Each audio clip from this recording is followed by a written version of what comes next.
بسم اللہ الرحمن الرحیم السلام علیکم ورحمۃ اللہ وبرکاتہ جزا اللہ عنا محمد ما هو اہلہ۔ میرے ناظرین، امید ہے آپ خیریت سے ہوں گے۔ اللہ تعالیٰ شانہ آپ کو خوش و خرم رکھے۔ میرے ناظرین، آسمانی کتب جو نازل ہوئی ہیں ان کو ماننے والے جو ادیان ہیں یعنی کہ مذاہب ہیں، ان میں عیسائی ہیں، یہودی ہیں اور مسلمان ہیں، اور ان کی تشریحات یعنی کہ اس دین کی تشریحات، ہر دین کی تشریحات ان کے علماء کرتے ہیں۔ عیسائیوں کے اندر پادری ہیں، راہب ہیں، اور یہودیوں کے اندر ربی ہیں، اور مسلمانوں کے اندر الحمدللہ علماء کرام ہیں۔ عیسائیوں نے کیا کیا، جو ان کے راہب تھے یا پادری تھے انہوں نے دین کے اندر تحریفات کر دیں، اور یہودیوں نے بھی ایسے کیا۔ لیکن دین اسلام الحمدللہ ایسا مذہب ہے جیسے نبی پاک صلی اللہ علیہ وسلم پر یہ اترا تھا ویسے ہی ہمارے پاس موجود ہے الحمدللہ۔ اور اللہ کے رسول صلی اللہ علیہ وسلم کا ارشاد ہے العلماء ورثۃ الانبیاء، کہ میرے امت کے جو علماء ہیں وہ نبیوں کے وارث ہیں۔ اللہ قرآن میں فرماتا ہے انما یخشی اللہ من عبادہ العلماء، 22ویں پارے کے اندر، کہ بے شک جو اللہ کے بندوں میں سے ڈرنے والے ہیں اس سے وہ یعنی کہ علماء ہیں۔ تو ہر جو مذہب کے علماء ہوتے ہیں، پیشوا ہوتے ہیں، وہ یعنی کہ اپنے دین کی تشریح کرتے ہیں۔ اور مسلمانوں میں علماء کا کردار الحمدللہ آپ کے سامنے ہے، اور مدارس کا کردار آپ کے سامنے ہے۔ مدارس سے علماء پیدا ہوتے ہیں، مدارس جو ہیں وہ دین کے قلعے ہیں، یہیں سے فوج تیار ہوتی ہے علماء کی اور صلحاء کی اور اتقیاء کی۔ تو اگر آپ اس کو رد کر دیں گے تو ہم اسلامی جو تعلیمات ہیں اس سے روشنائی حاصل نہیں کر سکتے۔ اور جب بھی اسلام اور امت کے اوپر کڑا وقت آیا تو مدارس اور علماء نے اپنا کردار ادا کیا، چاہے وہ 1857 کی جنگ آزادی ہو انگریز کے خلاف۔ آپ کو پتہ ہے علماء نے کیا کردار ادا کیا تھا۔ علماء کو اس طرح شہید کیا گیا تھا، درختوں کے اوپر ان کو لٹکا دیا گیا تھا، لیکن انہوں نے اپنا مشن نہیں چھوڑا۔ عوام کے اندر وہ شمع جو تھی اس کو روشن رکھا، اور عوام کو وہ جذبہ دیا تاکہ عوام جو ہے غلامی کی زندگی سے نکلے۔ تو یہ شمع جب ان کے اندر جلتی رہی تو اللہ نے پھر پاکستان کی شکل میں ہمیں انعام دیا، اور وہ رزلٹ سامنے آیا۔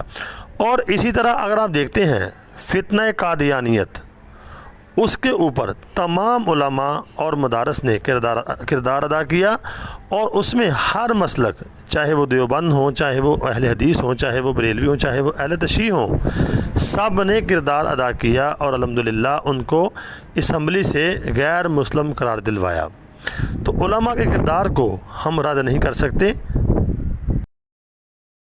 تو یہ آج ہی سے شروع نہیں ہوا۔ اگر آپ کہتے ہیں کہ یہ مدارس جو ہیں، مدارس کا سلسلہ یہ نبی پاک صلی اللہ علیہ وسلم سے شروع ہو چکا تھا۔ قرآن پاک کی سو منافقوں کے اندر اللہ تعالیٰ فرماتا ہے یقولون لئن رجعنا إلى المدینة ليخرجن الأعز منها الأذل وللہ العزة ولرسولہ وللمؤمنین ولكن المنافقین لا يعلمون۔ عبداللہ ابن ابی جو منافقین کا سردار تھا، اس نے ان صحابہ کرام کے بارے میں جو نبی پاک صلی اللہ علیہ وسلم کے پاس علم حاصل کرتے تھے یعنی کہ تعلیم حاصل کرتے تھے، ان کے بارے میں کہا۔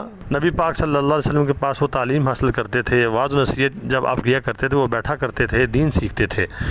تو عبداللہ ابن ابی نے کہا کہ جب ہم جائیں گے یقولون لئن رجعنا إلى المدینہ، کہ جب ہم لوٹیں گے مدینے کی طرف، جب واپس جائیں گے لَيُخْرِجَنَّ الْأَعَزُّ مِنْهَا الْأَذَلُّ، کہ ضرور بضرور ہم جو نکالیں گے جو وہاں پہ نعوذ باللہ ذلیل لوگ ہیں ان کو، تو جو یعنی کہ عزت والے ہیں، ہم عزت والے ہیں۔ انہوں نے جو نبی پاک صلی اللہ علیہ وسلم کے اسٹوڈنٹ تھے یا آپ کے جو صحابہ تھے جو آپ کے پاس فیض حاصل کرتے تھے، ان کو نعوذ باللہ ذلیل کہا۔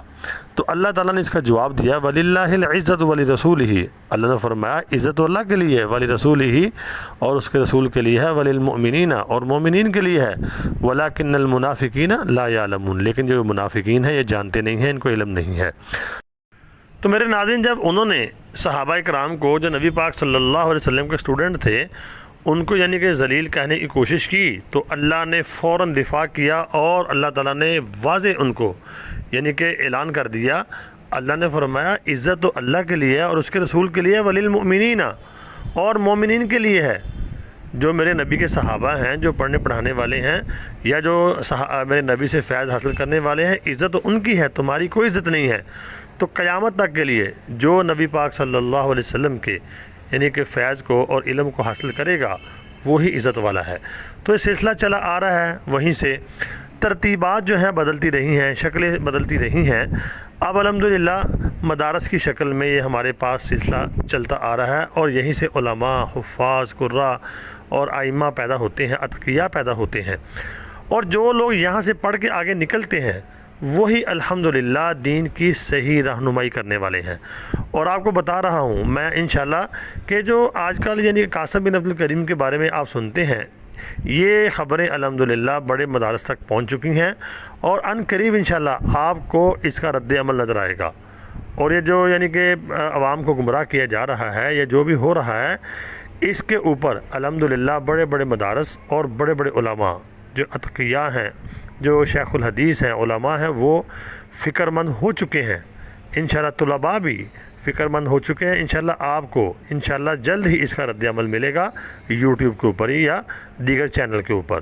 تو انشاءاللہ جو بھی معاملہ یعنی کہ جو بھی فتنہ کھڑا ہوا ہے کسی قسم کا بھی، علماء نے اس کی تشریح کی ہے اور مدارس نے اس کی تشریح کی ہے، ہم ان کی تشریح کو فالو کریں گے، نہ کہ ہم جو بھی اٹھے اس کی تشریح کو، ہم علماء کے یعنی کہ جو ہمارے بڑے ہیں ہم ان کے ساتھ ان کے پیچھے چلنے والے ہیں، وہی ہماری رہنمائی کرنے والے ہیں۔ انہی کو اللہ نے فرمایا کہ میرے بندوں میں جو سب سے مجھ سے زیادہ ڈرنے والے ہیں وہ علماء ہیں۔ تو علماء کو چھوڑ کے ہم دین کی تشریح اور دین کو نہیں سمجھ سکتے۔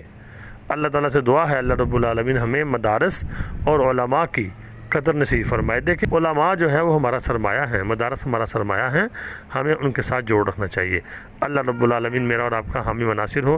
اللہ ہمیں اسلام سے محبت، علماء سے، مدارس سے محبت نصیب فرمائے۔ اللہ رب العالمین میرا اور آپ کا حامی و ناصر ہو۔ السلام علیکم ورحمۃ اللہ وبرکاتہ۔